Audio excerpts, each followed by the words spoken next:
la douleur chez le patient, c'est bien caractérisé parce que le patient, c'est quelqu'un qui est verbal. On va discuter avec lui, il y a une plainte et il va vous dire j'ai mal là, j'ai ceci, j'ai cela. Malheureusement, les outils pour aller explorer cette douleur du point de vue moléculaire chez l'homme, on ne va pas pouvoir lui enlever un bout de cerveau, lui couper un doigt pour voir quel nerf il a. Et ça, l'exploration fonctionnelle et physiologique d'un patient, vous comprendrez que c'est beaucoup plus difficile. Donc d'un côté, on a en clinique une description de la douleur qui est quasi parfaite avec surtout la plainte spontanée du patient. Et de l'autre côté, on a des modèles animaux où, vous allez voir, on peut faire des choses très compliquées avec les techniques d'aujourd'hui, aller enregistrer des molécules, l'activité d'une molécule, comment un récepteur va bouger dans un neurone. Mais on ne sait pas par les souris, on ne sait pas par les rats.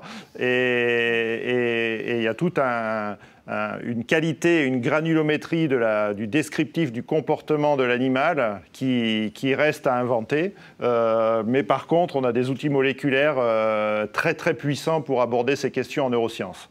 Donc aborder dans le cadre de la douleur, c'est ce que l'on fait à travers le titre « Canaliser la douleur ». Pourquoi canaliser la douleur pour ce que je fais au laboratoire?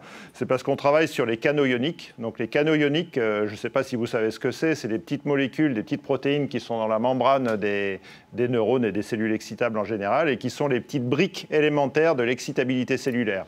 À travers ces canaux ioniques traversent des ions qui génèrent l'activité électrique des cellules excitables et en particulier des neurones et des neurones qui sont impliqués dans les réseaux de la douleur. Donc c'est ce que je fais au laboratoire à Montpellier, ce que fait mon équipe en fait. Et on s'intéresse donc à la douleur. Alors pas tellement la douleur physiologique qui est, on l'a rappelé, une alerte essentielle, qui est essentielle à l'homéostasie d'un individu. Sans douleur, la vie n'est pas vraiment compatible. Les quelques exemples de mutations congénitales où les gens n'ont pas de douleur, une insensibilité totale à la douleur, il y a très très peu d'exemples de ce style. Et les patients, généralement, ont une durée de vie qui est pas très grande. Ils vivent en permanence avec des fractures, des brûlures. Donc, bref, la douleur est un phénomène essentiel pour la survie. C'est vraiment ça qu'il faut que vous reteniez. Mais la douleur a son côté sombre, son côté obscur. Quand le modèle physiologique devient pathologique, s'emballe, devient aberrant, la douleur devient inutile, invalidante, et c'est les cas qui nous intéressent, la douleur chronique. Forte incidence de ces douleurs pathologiques. 20% de la population, je ne sais pas si vous vous rendez compte, entre 15 et 20% de la population, ça augmente avec l'âge, donc c'est un problème sociétal. Ça a un impact économique parce qu'en termes de coût sociétal, alors on ne fait pas de la recherche pour traiter pour des problèmes économiques, je vous rassure tout de suite, ce n'est pas mon propos. Mais n'empêche que l'impact économique, là aussi, c'est très très fort en termes de santé. Vous allez chez le médecin, généralement, vous sortez toujours avec quelque chose pour traiter la douleur, même si vous avez été chez le médecin pour un autre symptôme.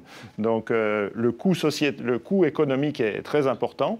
Et vous sortez de chez le médecin avec quelques analgésiques qui sont soit inefficaces, soit vieux, et on peut les compter sur les doigts d'une main. Donc l'innovation pharmaceutique en ce qui concerne les analgésiques, on va dire qu'elle est nulle, même si on travaille là-dessus depuis longtemps. Et donc, il n'y a pas de nouveaux concepts pharmacologiques dans ce domaine. Et la dernière avancée date d'au moins 30 ans. Donc, vous voyez l'espace de recherche qui s'offre à nous pour avoir de l'innovation dans ce domaine-là.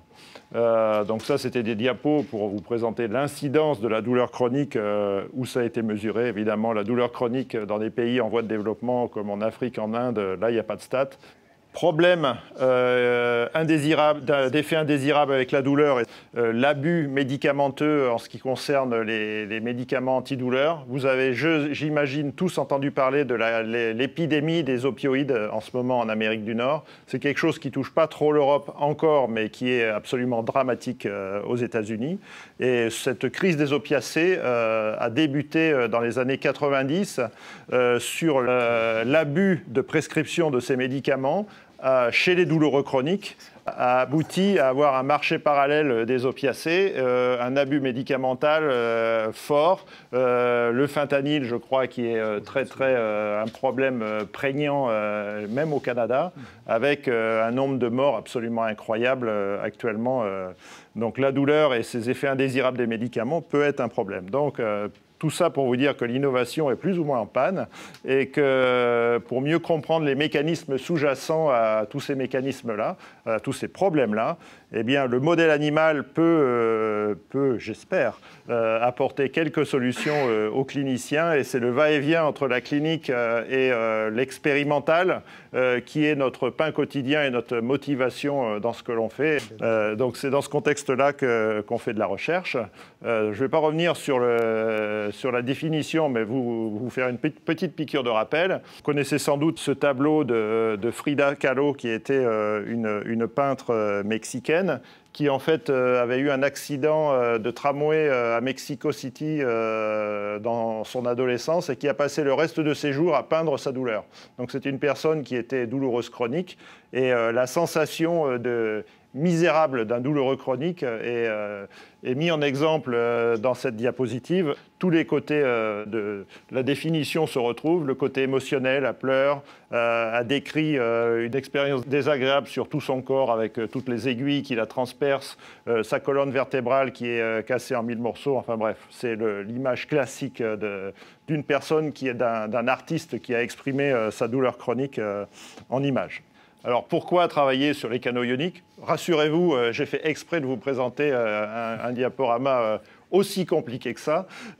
Vous avez des trajets neuronaux, des afférents primaires jusqu'au cerveau avec différentes étapes relais. Et ces relais ici, du niveau de la détection, de la propagation, de la transmission des messages électriques en fait, qui passent ces différentes synapses et leur modulation dans tous les sens. Chacune de ces étapes fait intervenir des canaux ioniques. Et c'est dans ce contexte-là que nous, on travaille.